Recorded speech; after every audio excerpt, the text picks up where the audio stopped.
अस्सलाम वालेकुम जी, मैं हूं फैसल अब्बास। 27 मई मंगल के रोज़ का आगाज़ हो चुका है और आज का दिन अदालती महाज के ऊपर एक और बड़ा दिन है, क्योंकि आज मैं इस वक्त मौजूद हूं इस्लामाबाद हाई कोर्ट में। और इस्लामाबाद हाई कोर्ट में आज तहरीक इंसाफ ने एक मरतबा फिर अपना जो प्रोटेस्ट है वो प्रोटेस्ट अनाउंस कर रखा है और तकरीबन 200 से 300 जो पार्लियामेंटेरियंस हैं वो एक मरतबा फिर इस्लामाबाद हाई कोर्ट के सामने होंगे। इस्लामाबाद हाई कोर्ट के सामने मुद्दा ये है कि 190 मिलियन पाउंड केस में इमरान खान और बुशरा बीबी की सज़ा मुअत्तल करके उनको रिहा किया जाए। ये केस अभी समाअत के लिए मुकर्रर नहीं हो रहा। इसकी अभी तक जो है वो पोजीशन क्या है, और फिर उसके बाद आज कमरे अदालत के अंदर बुशरा बीबी की जेल सहूलियात से मुतल्लिक जो केस था उसके अंदर क्या अनहोनी हुई है। जो तहरीक इंसाफ के वकला हैं उनकी आज एक अनोखी मंतक थी कमरे अदालत के अंदर जस्टिस इनाम अमीन मिनाज साहब की अदालत के अंदर, जिसकी वजह से जो है वो बुशरा बीबी की जेल सहूलियात की जो दरख्वास्त थी वो निपटा दी गई। उसी के साथ ही इस्लामाबाद हाई कोर्ट के 5 दलेर जजेस justice Mohsin Akhtar Kiyani, justice Babar Sattar, justice Sardar Ejaz Ishaq, justice Saman Rifat साहिबा, इन जजेस का case Supreme Court of Pakistan का 5 रुकनी जो आइनी बेंच सुन रहा है वो अपने हतमी मराइल में दाखिल हो चुका है। और आज अटॉर्नी जनरल ने इस हवाले से अपने जो दलाइल हैं वो दलाइल दिए हैं और सारा मलबा एक तरह से उन्होंने साबिक चीफ जस्टिस आमिर फारूक साहब के ऊपर डाल दिया है कि जजेस की जो सीनियरिटी है तय करने वाले वो जो साबिक chief justice of Islamabad high court justice Aamir Farooq साहब थे, उन्होंने सीनियरिटी तय की थी और उन्होंने जजेस की जो रिप्रेजेंटेशन थी उन रिप्रेजेंटेशन के ऊपर अपना जो है वो उन्होंने फैसला किया था। सबके सामने सबसे पहले आपके सामने ये मुद्दा रखते हैं कि बेसिकली बुशरा बीबी की जेल सहूलियात से मुतालिक दरख्वास्त इस्लामाबाद हाई कोर्ट के जस्टिस इनाम अमीन मिनाज साहब की अदालत के अंदर समाअत के लिए मुकर्रर थी। हमने देखा कि गुज़िश्ता रोज़ ये खबर चली कि तकरीबन 8 से 10 घंटे बुशरा बीबी का जो सेल है उस सेल की बिजली बंद रखी गई। और इतनी शदीद तरीन गर्मी के अंदर बुशरा बीबी के, अगर आप ये कह रहे हैं कि बुशरा बीबी के सेल की बिजली बंद रखी गई और 8 घंटे वो बिजली के बगैर वहाँ पर रहीं, एयर कूलर के बगैर रहीं, पंखे के बगैर रहीं वहाँ पर, तो उनकी तबीयत ज़्यादा ख़राब हो गई। ये कल हमने रिपोर्ट भी किया था। उसके बाद आज बुशरा बीबी की जेल सहूलियात से मुतल्लिक जस्टिस इनाम अमीन मिनाज साहब की अदालत के अंदर केस लगा था और 29 अप्रैल को अदालत ने जो अडयाला जेल हुकाम हैं उन्होंने रिपोर्ट इस केस के अंदर जमा करवाई थी और उस रिपोर्ट के अंदर उन्होंने वो तमाम सहूलियात बताई थी जो कि एक साबिक खातून अव्वल को दी जाती हैं, जिसमें उन्होंने कहा था कि बुशरा बीबी को किताबें दी जा रही हैं, बुशरा बीबी को एयर कूलर दिया जा रहा है, बुशरा बीबी की जो है वो सहूलियात सारी जो है वो उन्होंने अडयाला जेल हुकाम ने बताई थी। 29 अप्रैल को जस्टिस इनाम अमीन मिनाज साहब की अदालत के अंदर जो तहरीक इंसाफ के वकला थे उन वकला को ये बताया गया कि आप इस रिपोर्ट से मुतफिक हैं। अगर आप इस रिपोर्ट से मुतफिक हैं तो आप नेक्स्ट डेट ऑफ हियरिंग पर आकर जो है वो हमें बताएं कि आप इस रिपोर्ट से मुतफिक हैं। आज हैरानकुन तौर पर जो है वो ज़हीर अब्बास साहब और उस्मान रियाज गिल साहब जो कि बुशरा बीबी के वकील हैं वो कमरा अदालत के अंदर पेश हुए और उन्होंने कहा कि हम बुशरा बीबी को दी जाने वाली सहूलियात से बिल्कुल मुतमईन हैं। इस पर अदालत ने जो है वो बुशरा बीबी की जेल सहूलियात की जो दरख्वास्त थी उसको निपटा दिया है। यानी कि आपने ये नहीं बताया कि बुशरा बीबी के गुज़िश्ता रोज़ जो है वो जो खबर रिपोर्ट हुई या तो वो खबर झूठी थी या तो वो खबर तहरीक इंसाफ ने झूठी चलाई और तहरीक इंसाफ ने एक बयानिया बनाने के लिए वो खबर चलाई कि जनाब बुशरा बीबी को जेल सहूलियात नहीं दी जा रही। अगर ऐसा ही था कि बुशरा बीबी को जो है वो वहाँ पर जेल सहूलियात नहीं दी जा रही तो यहाँ पर आज आकर कमरे अदालत के अंदर वकला ने क्यों नहीं रजिस्ट किया, वकला ने क्यों नहीं दलाइल दिए कि बुशरा बीबी की जो है वो 10 से 12 घंटे बिजली बंद रखी गई और उनको कोई जेल सहूलियात नहीं दी जा रही। अगर वो खबर सच्ची थी तो तहरीक इंसाफ के वकला ने आज कमरे अदालत के अंदर क्यों नहीं बताया, या फिर ये वाले जो वकला थे दोनों ये जो हकायक हैं उनसे आगाह नहीं थे, इनको पता नहीं था, या फिर मोस्टली वकील ऐसे भी हैं जो कि सिर्फ प्रोफेशनल वकील हैं और अपना केस लड़ते हैं और जो है वो वहाँ से फ़ीसें लेते हैं, तहरीक इंसाफ से फ़ीसें लेते हैं। ये बहरहाल आज बड़ी एक अनोखी डेवलपमेंट थी कि एक तरफ आप कह रहे हैं कि जनाब हमें अडयाला जेल के अंदर जो है वो बड़ा सख्ती का सामना है और दूसरी जानिब आपके वकला फिर क्या कर रहे हैं। बहरहाल ये एक डेवलपमेंट थी। उसी के साथ ही आज तहरीक इंसाफ ने 190 मिलियन पाउंड केस और उसके बाद अदलिया की जो आज़ादी है उसे इज़हार यकजहती के लिए आज एक प्रोटेस्ट ऐलान कर रखा है। गुज़िश्ता हफ्ते भी ये प्रोटेस्ट किया गया था, जिसमें हमने देखा था कि बड़ी तादाद के अंदर जो तहरीक इंसाफ के लोग हैं वो पहुंचे थे और उन्होंने इस्लामाबाद हाई कोर्ट के सामने एक धरना दिया था। और रेड जोन के अंदर तकरीबन 300 से 400 जो तहरीक इंसाफ के लोग हैं वो जमा हुआ थे, नारेबाजी हुई थी, अदालतों के हवाले से नारेबाजी हुई और 190 मिलियन पाउंड केस समाअत के लिए मुकर्रर करवाने के हवाले से तहरीक इंसाफ अपना एक प्रेशर हाई कोर्ट के ऊपर डाल रही है। लेकिन दूसरी जानिब आंखें बंद करके बैठे हैं इस्लामाबाद हाई कोर्ट के कायम मकाम चीफ जस्टिस सरफराज डोगर साहब, जो कि वादा खिलाफी करते हैं, यकीन दहानी करवाते हैं कि मैं आपका केस समाअत के लिए मुकर्रर कर दूंगा, लेकिन वो केस समाअत के लिए मुकर्रर नहीं होता और फिर चीज़ें जो है वो आगे बढ़ जाती हैं। उसके बाद इस्लामाबाद हाई कोर्ट के जो 5 जजेस हैं, उन 5 जजेस का केस अपने हतमी मराहल के अंदर दाखिल हो चुका है। आज सुप्रीम कोर्ट ऑफ पाकिस्तान का जो 5 रुकनी आइनी बेंच है जस्टिस मोहम्मद अली मजहर की सरबराही के अंदर, वो 5 रुकनी आइनी बेंच इस केस को सुन रहा है और उसमें तय ये होना है कि आया इस्लामाबाद हाई कोर्ट के कायम मकाम चीफ जस्टिस सरफराज डोगर साहब जो है वो चीफ जस्टिस ही रहेंगे या फिर उनकी जो सीनियरिटी का तनाज़ा है और ट्रांसफ़र होने वाले जो 3 जजेस हैं उनकी जो सीनियरिटी है, अगर उनकी सीनियरिटी तब्दील हो जाती है तो फिर इसका मतलब है कि हाई कोर्ट के 5 जजेस अपना केस जीतेंगे या हारेंगे, ये अभी तय होना बाकी है। लेकिन आज इस केस के अंदर जो अटॉर्नी जनरल पाकिस्तान है उन्होंने अपने दलाल देने थे। अटॉर्नी जनरल ने कहा कि जनाब इस्लामाबाद हाई कोर्ट में ट्रांसफरिंग जजेस की नई तकर्री नहीं हुई, यानी कि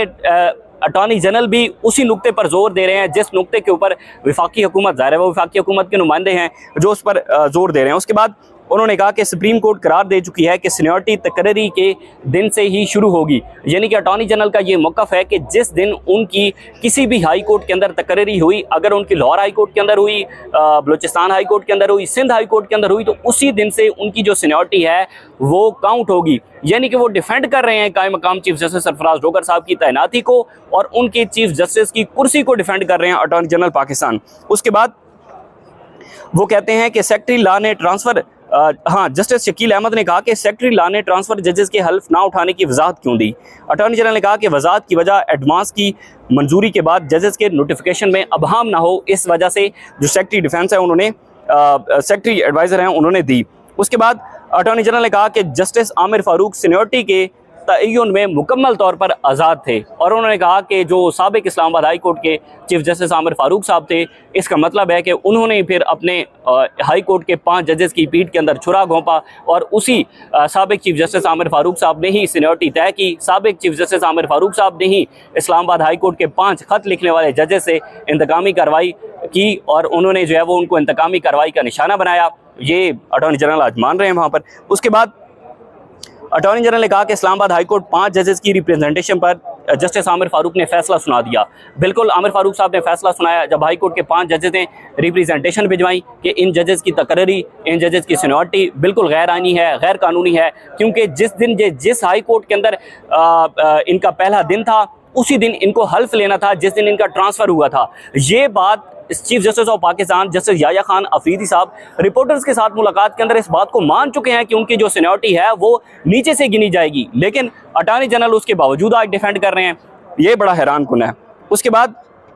जस्टिस मोहम्मद अली मजहर ने कहा कि जजेस की रिप्रेजेंटेशन और फैसले पर दरख्वास्त गुजार वकला ने दलाइल में जिक्र नहीं किया। रिप्रेजेंटेशन में इस्लामाबाद हाई कोर्ट के जजेस की इस्तदा क्या थी। अटॉर्नी जनरल ने कहा कि जजेस ने ट्रांसफ़र जजेस की दोबारा हल्फ पर सीनियरिटी के तयन की इस्तदा की थी कि जब इस्लामाबाद हाई कोर्ट के अंदर जस्टिस मोहम्मद आसिफ, जस्टिस सरफराज डोगर और जस्टिस खादिम सोमरो, ये वो 3 जजेस से अगर इनकी हाई कोर्ट के अंदर इस्लामाबाद हाई कोर्ट के अंदर ट्रांसफ़र हो रहा है तो उसी दिन उनको हल्फ उठाना होगा और उसी दिन उनकी जो सीनियरिटी है वो तय होना होगी। ये इस्लामाबाद हाई कोर्ट के 5 जो जजेस हैं उन 5 जजेस ने अपना मौक़िफ़ सामने रखा था। उसके बाद जस्टिस मोहम्मद अली मजहर ने कहा कि अदालत को दरख्वास्त गुजार जजेस के वकला ने तमाम बातें नहीं बताईं। जस्टिस सलाहुद्दीन बोले, उन्होंने कहा कि मगर सीनियरिटी मामले पर किसी चीफ जस्टिस से राय नहीं ली गई। अटॉर्नी जनरल ने कहा कि सीनियरिटी कोई ऐसा मामला नहीं था जो कि चीफ जस्टिस के इल्म में लाया जाता, हालांकि ये इतना अहम तरीन मामला है कि आगे इस्लामाबाद हाई कोर्ट का चीफ जस्टिस कौन बनेगा, सीनियर प्यूनी जज कौन होगा, और जिस तरह से जस्टिस मोहसिन अख्तर कियानी को जो है वो इग्नोर किया गया, तो किस तरह से जो अटॉर्नी जनरल हैं वो ये कह रहे हैं कि ये तो इतना कोई, उसे बड़ा नॉर्मलाइज करार दे रहे हैं, बड़ा नॉर्मल कर रहे हैं कि ये कोई इतना बड़ा मसला नहीं है कि जजेस की जो सीनियरिटी है हालांकि आप यहाँ पर देखें कि जिस तरह से इस हाई कोर्ट के ऊपर कब्जा किया गया है, तो अटॉर्नी जो सीनियर प्यूनी जज justice Mohsin Akhtar Kiyani Islamabad high court के चीफ जस्टिस होते, अगर सीनियरिटी इतना बड़ा मसला नहीं थी, अगर इतना सीनियरिटी इतना बड़ा मसला नहीं थी, तो कायम मकाम चीफ जस्टिस सरफराज जोगर साहब अपनी कुर्सी छोड़ दें कि ठीक है, मुझे सीनियरिटी से कोई मसला नहीं है। वफाकी हुकूमत जो है वो कानून के मुताबिक, रूल्स के मुताबिक जस्टिस मोहसिन अख्तर कियानी को चीफ जस्टिस बना दे, तो अगर सीनियरिटी ही इतना बड़ा मसला नहीं है तो। उसके बाद जो अटॉर्नी जनरल हैं उन्होंने कहा, इस पर जो जस्टिस नईम अख्तर अफगान हैं वो बोले, उन्होंने कहा कि जजेस ट्रांसफ़र के हवाले से कौन सा असूल अपनाया जाएगा, इस पर आइन खामोश है। उन्होंने कहा कि इस मामले में कौन सा असूल अपनाया गया कि जस्टिस सरफराज जोगर को ट्रांसफ़र के लिए ही चुना गया, दीगर जज क्यों नहीं इसमें मौजूद थे। उसके बाद कहा गया कि जस्टिस डॉगर लाहौर हाई कोर्ट में सीनियरिटी में 15वें नंबर पर और इस्लामाबाद हाई कोर्ट के चीफ जस्टिस सीनियरिटी तय करने के मजाज नहीं थे। उन्होंने कहा कि ऐसा जस्टिस नईम अख्तर अफगान ने गुज़िश्ता समात पर भी जो है वो बड़ी ज़बरदस्त ऑब्जर्वेशन दी थी, और इस पर भी वो कह रहे हैं कि लाहौर हाई कोर्ट के अंदर सरफराज जोगर साहब 15वें नंबर पर थे और इस्लामाबाद हाई कोर्ट में जो है वो पहले नंबर पर आ गए, तो ये कैसे हुआ।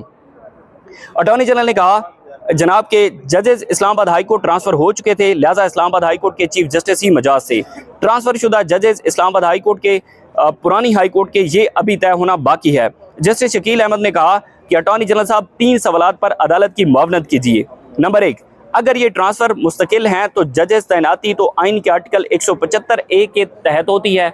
पहला सवाल। उसके बाद उन्होंने दूसरा सवाल किया, उन्होंने कहा जनाब के बलूचिस्तान हाई कोर्ट से जो जजेस ट्रांसफ़र हुए वो एडिशनल जज हैं, कि वो बलूचिस्तान हाई कोर्ट में भी बतौर एडिशनल जज थे। जिस पर तीसरा सवाल जस्टिस शकील अहमद ने किया कि एडिशनल जजेस की मुस्तकिल होने के लिए कारकर्दगी कौन जांचेगा, बलूचिस्तान या इस्लामाबाद हाई कोर्ट का चीफ जस्टिस। अगर वो ये बात कर रहे हैं कि जस्टिस मोहम्मद आसिफ साहब जिनका ट्रांसफ़र हुआ है